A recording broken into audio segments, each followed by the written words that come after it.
The Snake and the Mirror. Summary.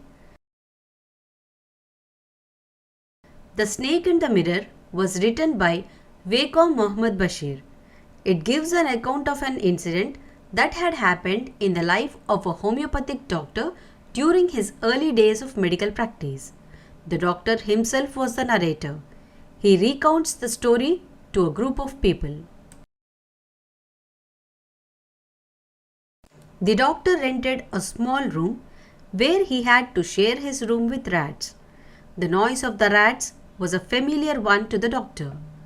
One hot summer evening, the doctor returned home after a meal at a restaurant. He heard noise as he opened the door.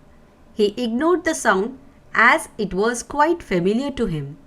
The doctor lighted the kerosene lamp as his room was not electrified. His possessions were minimum, including a few shirts and dhotis. His earrings were meagre, as he had just set up the medical practice.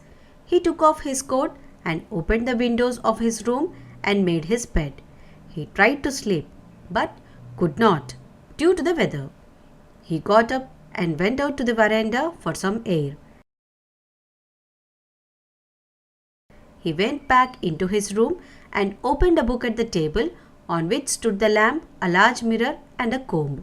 The doctor felt tempted to look into the mirror. He admired his looks and wanted to make his presence felt. As he was adoring himself, he heard the sound again, but ignored it.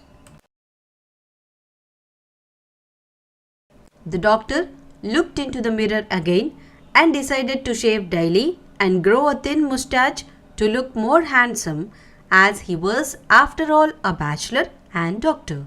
Moreover, he made another important decision to always keep the attractive smile on his face to look more handsome. He heard the sound again. After a while, the doctor thought of marrying a woman doctor who had plenty of money and a good medical practice. However, the woman had to be fat so that she should not be able to catch him if he made some silly mistake. He sat in front of the table. The sound stopped, but suddenly there came a dull thud as though a rubber tube had fallen to ground. Just as he turned around to take a look at what the sound was, a snake wriggled over the back of the chair and landed on his shoulder. The doctor did not move or tremble. The snake coiled around the doctor's left arm. Its head was a few inches away from the doctor's face. The doctor turned to a stone.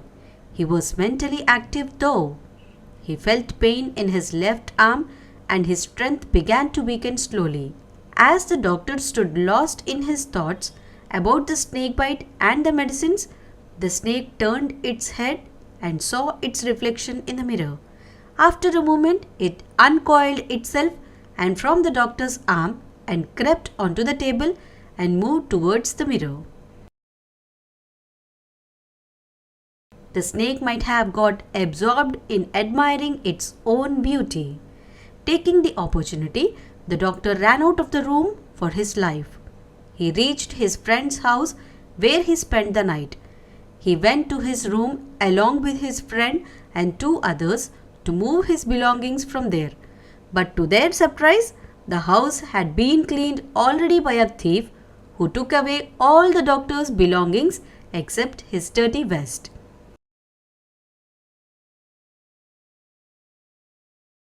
As the doctor concluded his tale, one of the listeners asked about the snake.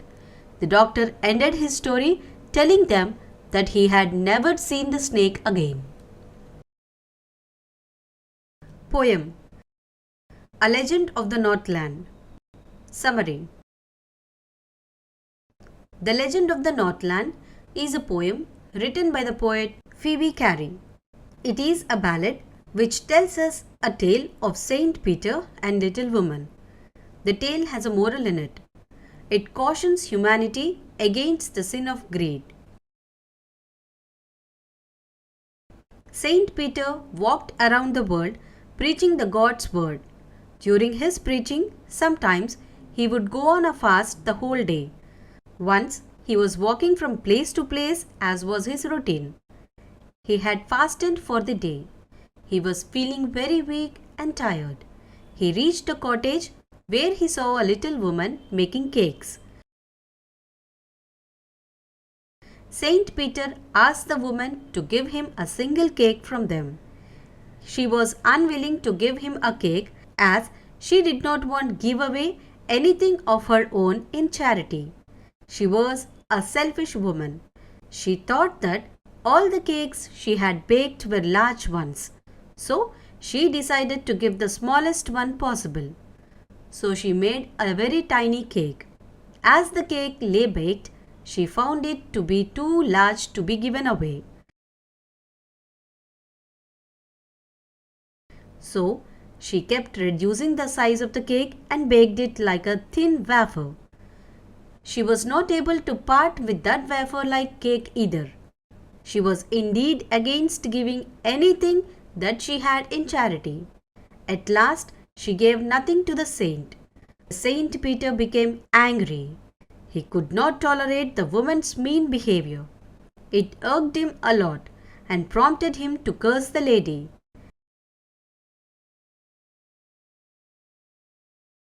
Saint Peter told the woman that she was unworthy of a human form as she was selfish. He said she did not deserve to have food, shelter, and fire to keep her comfortable. He cursed her and changed her into a woodpecker. As any other bird, she should work hard to build the nest and drill hard into dry wood to get her scanty food.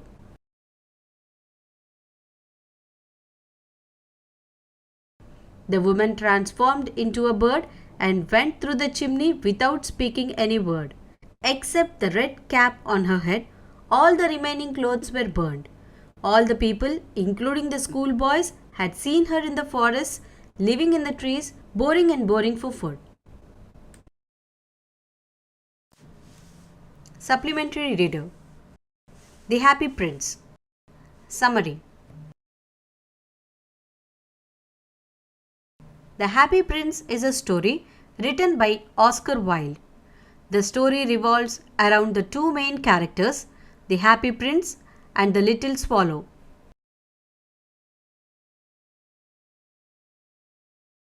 The statue of the Happy Prince was erected so high that it overlooked the city from there. One fine day, a swallow on his way to Egypt to join his friends decided to take shelter at the feet of the statue for the night. The swallow found the Happy Prince was not happy, indeed, and asked the prince the reason for his sorrow. The prince told him that he was happy in his place when he was alive. He was unaware of the sufferings of the people in his city. After his death, his statue was erected high on a column. The statue was covered in gold and studded with many precious gems. He could see people suffering from that height. He became sad as he started noticing the miserable lives his people were leading. He was filled with sorrow because he was helpless and could not do anything to bring cheerfulness in the lives of those sufferers. The swallow saw the prince's eyes were filled up with tears upon seeing the miserable lives of his people and was sorry for him. So, when the prince asked him to stay with him for night and be his messenger, the swallow agreed to do his bidding. The bird's decision made the prince happy as he found a way to help the needy. The prince asked the bird to take out the ruby from his sword and give it to the needy seamstress who had no money to take care of her ailing son. The swallow went to the woman's house and laid the ruby on the table and fanned the ailing boy to cool him down. Then, the next night, the prince asked the swallow stay with him to help the struggling playwright by giving one of the sapphires from his eyes. The dramatist was unable to finish his play because he was too cold and he did not have money to make fire during winter. He was hungry and feeling too weak to finish his play on time. The bird followed the prince's instructions and delivered the sapphire to the playwright. The prince requested the swallow, who was preparing to leave for Egypt, to stay with him for one more night as he had to help a match girl. The prince told the bird that the matches had fallen in the gutter and she would be beaten up by her father if she had not earned money. The poor match girl had no shoes or stockings and was standing barefoot.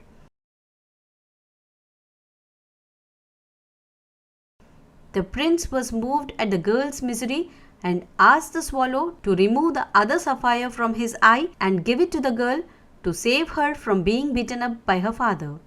This time the swallow was unwilling to obey the prince because if the sapphire was removed, the prince would become visually impaired completely. But the prince convinced the swallow to fulfill his wish.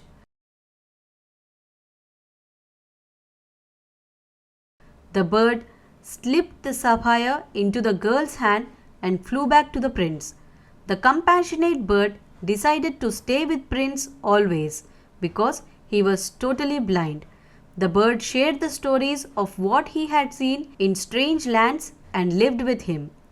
The swallow informed the prince of the sufferings of the poor and the luxurious lives of the rich.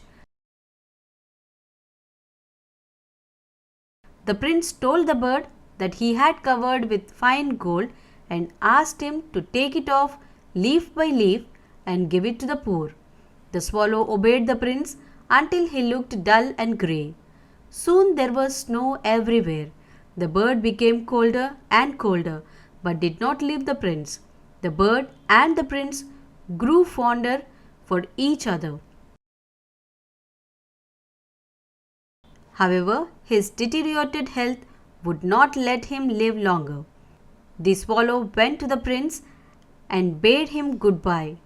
As the bird died, there was a sudden crack inside the statue. The prince's leaden heart snapped in two. The prince could not stand the death of the sweet swallow. The next day, the mayor was walking through the city and passed the statue. He noticed that the statue was ugly and its rubies were removed and eyes were gone. The statue was no longer golden. Moreover, there was a dead bird at his feet. It was decided that the statue be pulled down as it lost its glory. The sculpture was melted, but the heart would melt. So, the heart was removed and thrown on a dust heap where the dead swallow was lying. Soon, God ordered his angels to bring the two most precious things in the city. The angels brought the leader's heart and the dead bird. God appreciated his angels for making the right choice and welcomed the little swallow and the happy prince to his paradise as they were the most beautiful of his creations with beautiful hearts.